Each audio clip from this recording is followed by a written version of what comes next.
Buenos días y buenos a todos.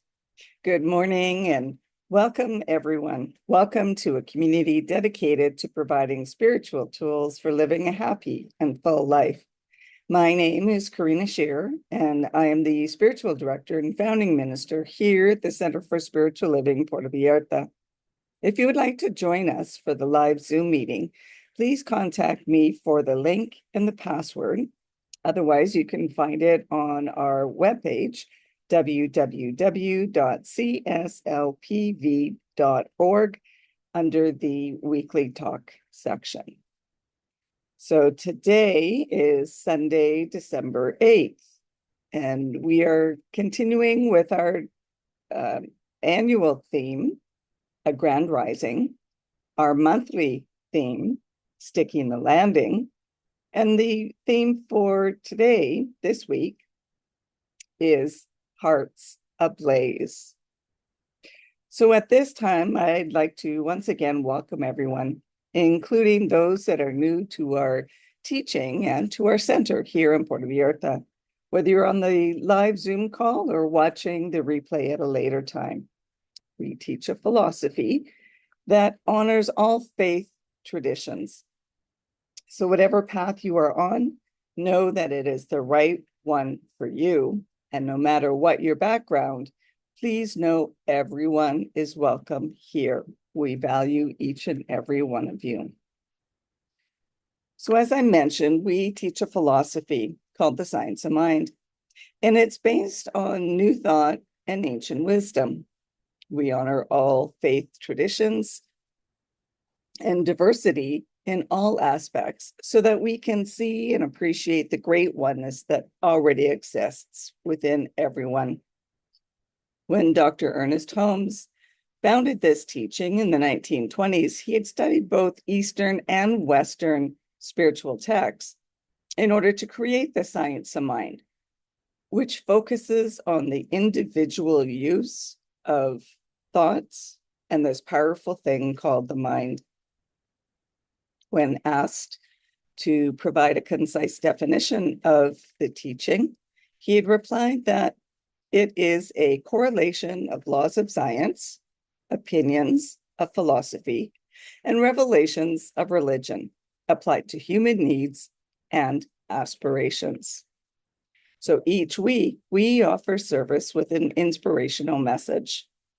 And we will be restarting our in-person meeting Sundays at noon as more people are arriving back in town for this season. So check with me for updates or check our website as well. And plan on hanging out with us after service for coffee and great conversation with like-minded people. And that's the same for our Zoom meetings. We do have an opportunity after the message to talk to one another online. So as we do each week, let's go over our mission, vision, and purpose statements. We have a grand purpose here each week, and that is to awaken and celebrate diversity and to love and serve our community. We do this through our vision, creating the life you desire. And that's supported by our mission to provide spiritual tools for personal growth and transformation. And more on all of these can be found on its own drop-down menu on our website.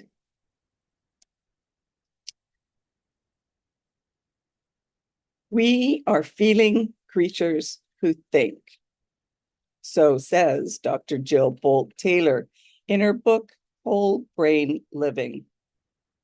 We can have all the words, all the information, all the intellect crammed full of facts, yet it's our feeling heart that is the true source of the power of the one source, moving through us, animating our life. And we can be worn down by that. Howard Thurman calls this the dust and the grit of the journey. And we can get lost in despair, disillusionment, and even disbelief. But if we can catch that divine spark, if we can let the holy invade the fog of the separation, the light within rekindles and blazes up with new vigor and inspiration. In The Science Mind, Ernest Holmes wrote this: "The spirit fires the soul with energy and understanding. The soul, which is the subjective mentality, vitalizes the body and animates all we do."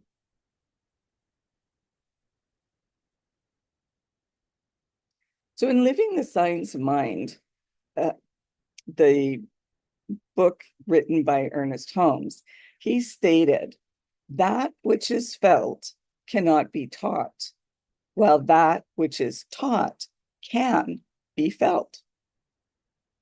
It's one thing to intellectually know something, but until it is felt, until there is emotion, passion, and conviction included, the words and ideas are empty of animating power.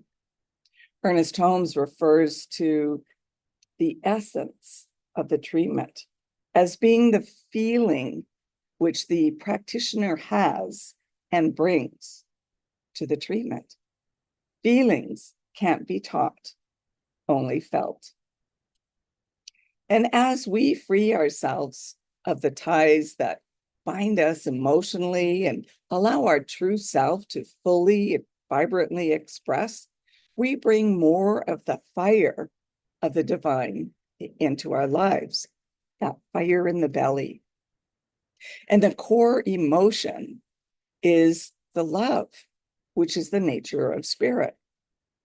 Love is the central flame of the universe, nay, the very fire itself. Love is self-givingness through creation, the imparting of the divine through the human. Ernest Holmes wrote, and as we let this divine life and love express through us, we embody and manifest the divine nature in our lives. We literally love what we truly desire into existence. Jennifer Lee wrote this: "Be fearless in the pursuit of what sets your soul on fire."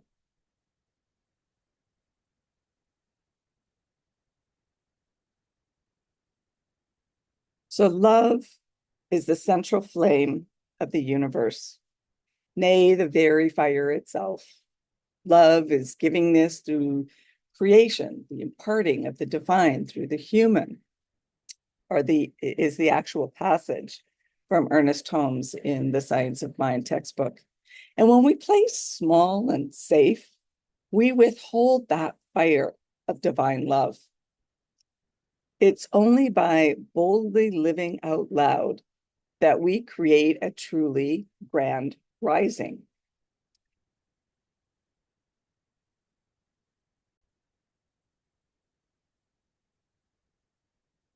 Just as we talked last week about standing on solid principles, we need to also stand on a heart ablaze with the love and joy of the universe. One without the other creates either a passionless life or a life of chaos. We need solid principles to support our expression in an organized and directed manner. And we need the fire of passion to animate life. Ernest Holmes wrote, "The spirit fires the soul with energy and understanding. The soul, which is the subjective mentality, vitalizes the body and animates all we do." And in Living the Science of Mind, Holmes wrote, feeling, organized, and directed is intelligent creation.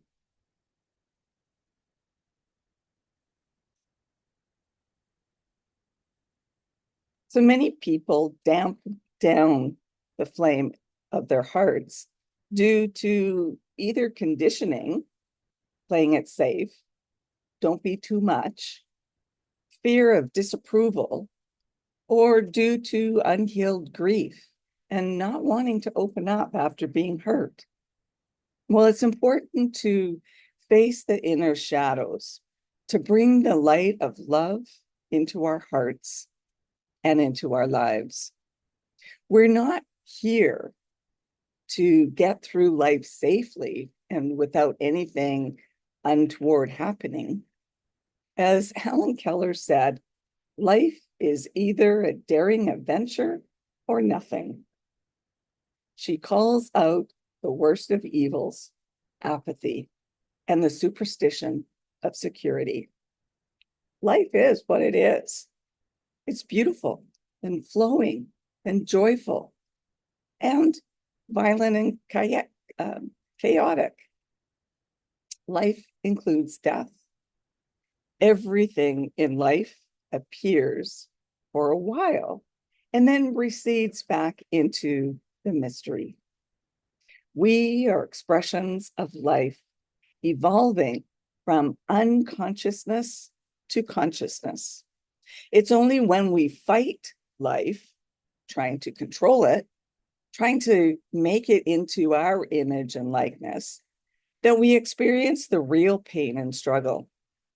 It's when we live at the lowest level of consciousness, viewing life as something happening to us, that we feel like helpless victims. When we struggle and have pain, we close off our hearts, trying to intellectualize our way through a controlled life. So let me read you this little story. In a forest, a pregnant deer is about to give birth. She finds a remote grass field near a strong flowing river. This seems like a safe place. Suddenly, labor pains begin. At that moment, dark clouds gather and rise above, and lightning starts a forest fire. She looks to her left and sees a hunter with his bow extended, pointing at her. To her right, she spots a hungry mountain lion approaching her. What can the pregnant deer do? She's in labor. What will happen? Will the deer survive? Will she give birth to the fawn? Will the fawn survive? Or will everything be burnt by the forest fire? Will she perish to the hunter's bow and arrow? Will she die a horrible death at the hands of the hungry mountain lion approaching her? She is constrained by the fire on one side and the flowing river on the other, and boxed in by her natural predators. What does she do? She focuses on giving birth to a new life. And the subsequent events unfolded. Lightning strikes and blinds the hunter. He releases the bow, which zips past the deer and strikes the hungry mountain lion. It starts to rain heavily, and the forest fire is slowly doused by the rain. The deer gives birth to a healthy fawn. And in our life, too, there are moments of choice when we are confronted on all sides with negative thoughts and negative possibilities. Some thoughts are so powerful that they overcome us and overwhelm us. Maybe we can learn from the deer. The priority of the deer in that given moment was simply to give birth to a new baby. American writer Catherine Patterson wrote this: "Peace is not won by those who fiercely guard their differences, but by those who, with open minds and hearts, seek out connections."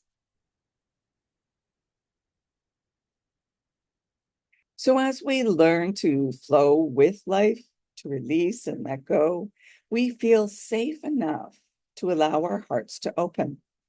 In the book Illusions, Richard Bach describes a group of creatures who live clinging tightly and desperately to rocks in a stream. One finally decides to let go. At first, they are battered and bumped along the rocks, but soon they learn how to flow with the stream. So as we learn to flow with the river of life, we can discover freedom and joy. We begin by uh, having a willingness to open our hearts again, to let go of clinging to all of our hurts and wounds of the past. We stop defining ourselves by our woundedness and begin to define ourselves by our aliveness and our passion. Then, instead of life happening to us, life is happening within and as us. So as we recognize that we literally are manifestations of love, immersed in a field of infinite love, not only do we feel safe, but we even go and let go of seeking safety and instead come out and play. Then we open up to and become focused on our vision.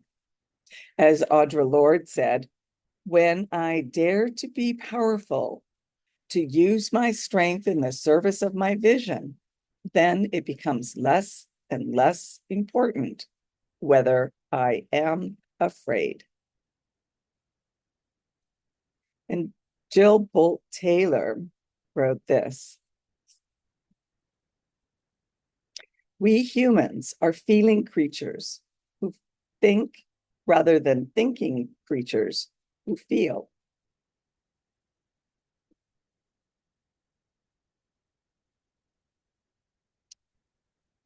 So Audre Lorde also reminds us that your silence will not protect you. Our playing small serves no one, including ourselves. Spirit is the constant, infinite self-givingness, blazing its essence into form eternally. As we take the time to release our old fears, hurts, beliefs, and superstitions that have haunted us and most of humanity for our lifetimes, and as we connect ever more deeply with the spirit within and all around us, our hearts will be ablaze with life and love.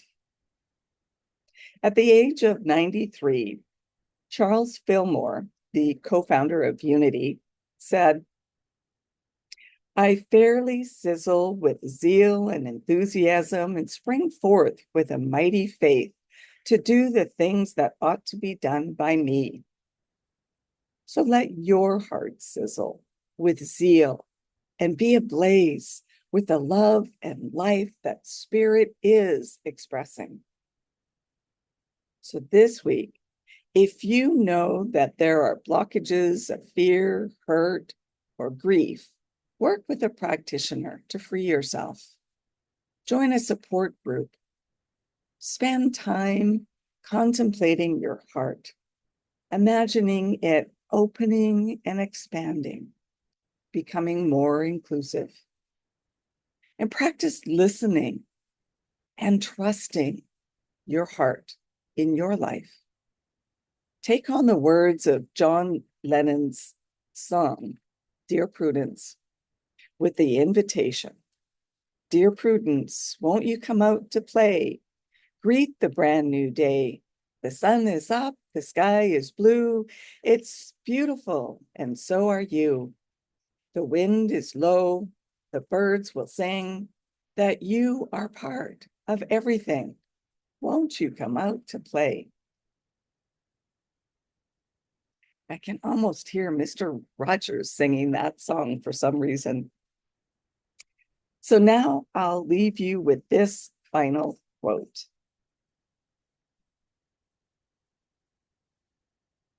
How can we learn to open our hearts to simple, grace-filled experiences? How can we become more aware of the yearning in our hearts for the healing balm of solitude? By living with open eyes. And that brings us to our affirmation for the week. I let the fire of infinite love blaze in my heart.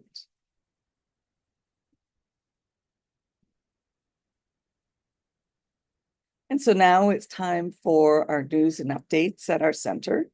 If you are interested in learning more about the Science of Mind teaching, we offer courses via Zoom as well as in person. And so connect with me or check our website to find out the details. There's a separate drop-down box for upcoming classes. And let me know if there's any specific course, a workshop, or even a book study that you would be interested in taking so that we can plan dates for those as well. And if you would like to have a one-on-one connection for a spiritual mind treatment to assist you with whatever is going on in your life, then please connect with me so we can arrange that as well. And if you would like to commit to being a member of the Center for Spiritual Living Puerto Vallarta for the remainder of this year or for the upcoming year, as we do renew our members list annually, or if you would like to be on our board of trustees, then please contact me so that you can be sent the appropriate form. I'd also like to remind you to like and subscribe to our YouTube channel and our Facebook page. And now it's our time for mindful giving and financial support for our spiritual home. We rely on your support to continue our center here in Puerto Vallarta so that we can continue offering this powerful teaching of the science of mind. We bless the financial gifts that you give today, no matter the amount, all is appreciated the same. Your contributions are circulated with our tithing to our greater organization, which reaches out globally as well as locally. And we also tithe to a local women's shelter here in Puerto Vallarta. If you would like to know more about this, please contact me and we can certainly discuss it.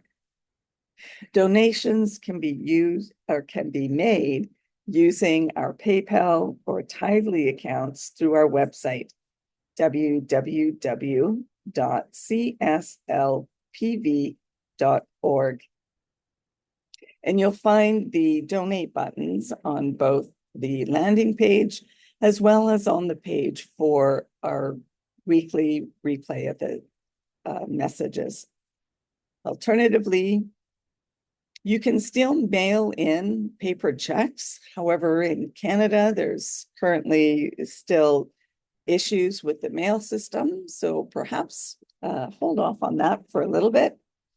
But they can be addressed to CSLPV number 403 2125 Birch Road, Kelowna, BC, V1Y8M1. And now please join me in our offertory affirmation. I know that my giving blesses and multiplies all that I am, all that I have, and all that I give and receive. I do give eternal thanks for the abundance that is mine to share. So thank you for coming and sharing this time together. And let's continue practicing peace. We can each be a force for peace and nonviolence. Our words and our actions create ripples of peace all around us and beyond. Peaceful living includes acting with compassion, kindness, and consideration. And it also includes standing up against injustice. May peace and love be with you. Blessings to all. Namaste.